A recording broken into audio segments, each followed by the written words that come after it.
ಮುಡಾ ಸಂಕಷ್ಟದಲ್ಲಿ ಸಿಎಂ ಸಿದ್ದರಾಮಯ್ಯ ಸಿಕ್ಕಾಕೊಂಡ್ಬಿದ್ದಾರೆ. ವಿಲವಿಲ ಅಂತ ಒದ್ದಾಡ್ತಾ ಇದ್ದಾರೆ. ಸಿಎಂ ಕುರ್ಚಿಗೆ ಈ ಮುಡಾ ಹಗರಣ ಮುಳುವಾಗುತ್ತಾ ಅಂತ ಚರ್ಚೆಗಳು ನಡೀತಾನೆ ಇದೆ.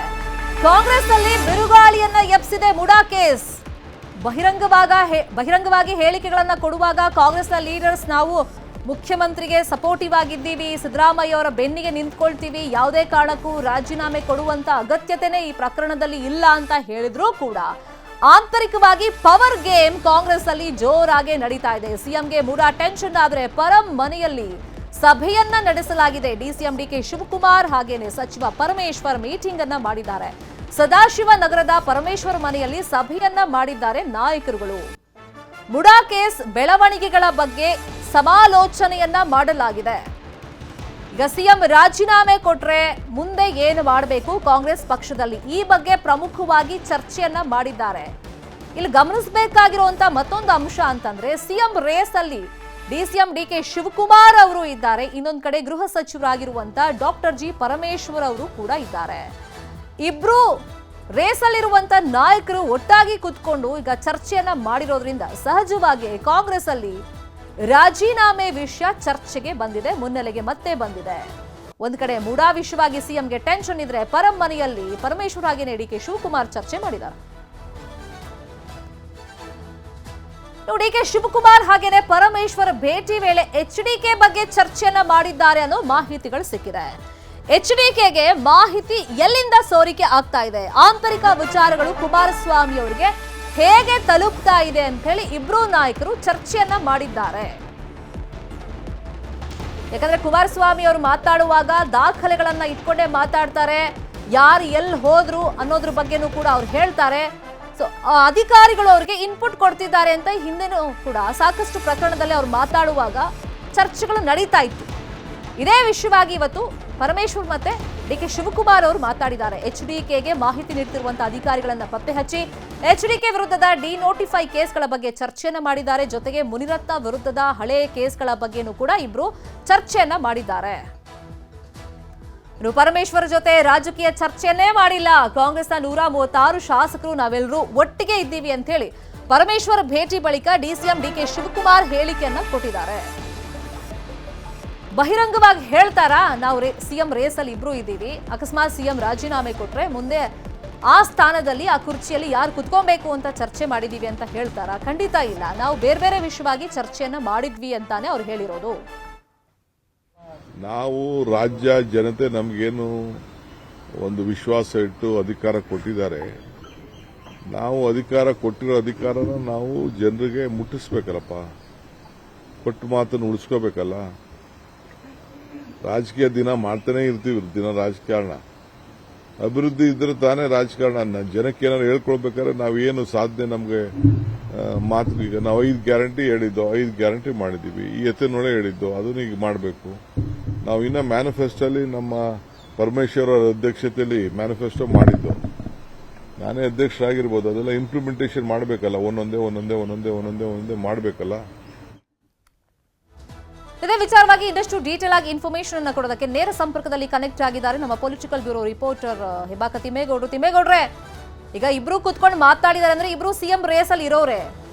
ಆಂತರಿಕವಾಗಿ ಚರ್ಚೆ ಆದ್ರೂ ಬಹಿರಂಗವಾಗಿ ಅದನ್ನು ಒಪ್ಕೊಳ್ಳೋದಕ್ಕೆ ರೆಡಿ ಇಲ್ಲ. ಇನ್ನೊಂದ್ ಕಡೆ ಪ್ರಮುಖವಾಗಿ ಕುಮಾರಸ್ವಾಮಿ ಮತ್ತೆ ಮುನಿರತ್ನ ಮೇಲೆ ಇರುವಂತ ಕೇಸ್ಗಳ ಬಗ್ಗೆ ಏನ್ ಚರ್ಚೆ ಆಯಿತು ಇಬ್ರು ಮಧ್ಯದಲ್ಲಿ?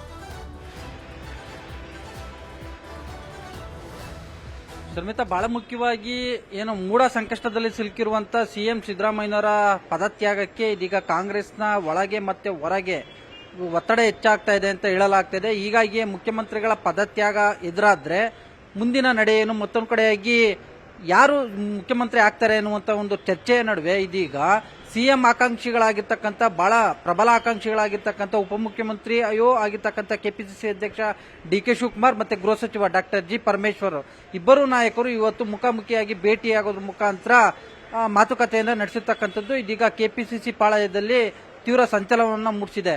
ಯಾಕಂತ ಹೇಳಿದ್ರೆ ಇತ್ತ ಏನು ನವದೆಹಲಿ ಪ್ರವಾಸವನ್ನ ಕೈಗೊಂಡಂತ ಬಳಿಕ ಡಾಕ್ಟರ್ ಜಿ ಪರಮೇಶ್ವರ್ ಅವರು ಕೂಡ ಸಿಎಂ ಹುದ್ದೆ ಆಕಾಂಕ್ಷಿಗಳನ್ನ ಭೇಟಿ ಮಾಡಿ ಏನು 1-to-1 ಮಾತುಕತೆಯನ್ನ ನಡೆಸಿದ್ರು.